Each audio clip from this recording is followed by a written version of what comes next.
নমস্কাৰ সকলোকে স্বাগতম জনালোঁ মোৰ আন এটি ভিডিঅ'লে। আশা কৰোঁ সকলোৱে ভালে আছে।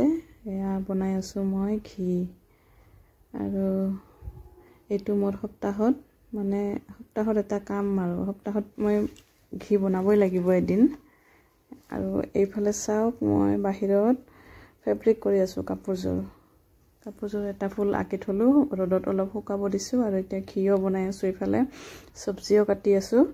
আৰু এতিয়া এইখিনি কৰি থৈ ল'ৰাটোক আনিব লাগিব, সৰুটোক স্কুলৰ পৰা।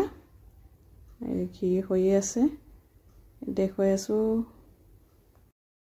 আৰু কেতিয়াবা দেখুৱাম কোনটো গাখীৰৰ পৰা ঘি বনাওঁ, ইমান কিয় মানে সেই গাখীৰটোৰ পৰা ইমান সৰ ওলায়, আৰু সেইখিনিৰ পৰাই ঘি বনাওঁ মই। এইটো মোটামুটি আজি 5 বছৰ কৰিলোঁ এইটো কাম।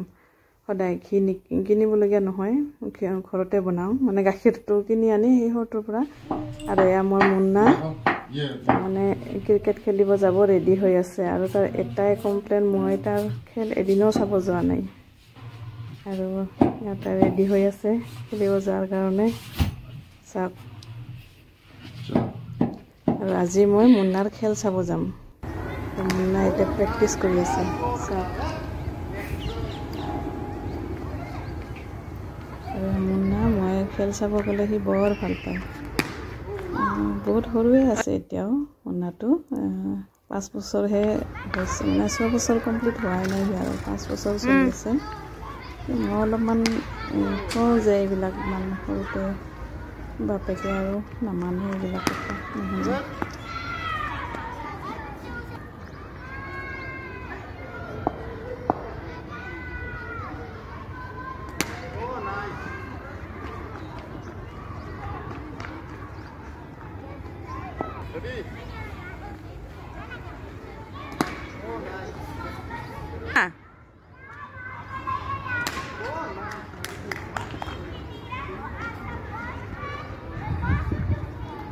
আৰু এতিয়া আহি কাপোৰৰ দহি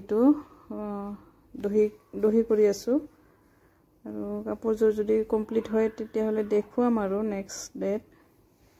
এতিয়া ভিডিঅ'টো চাই কেনে লাগিল কমেণ্ট কৰিব, আৰু যদি ভাল লাগে লাইক আৰু ছাবস্ক্ৰাইব কৰিবলৈ নাপাহৰিব। আজিলৈ আহিছোঁ, ধন্যবাদ।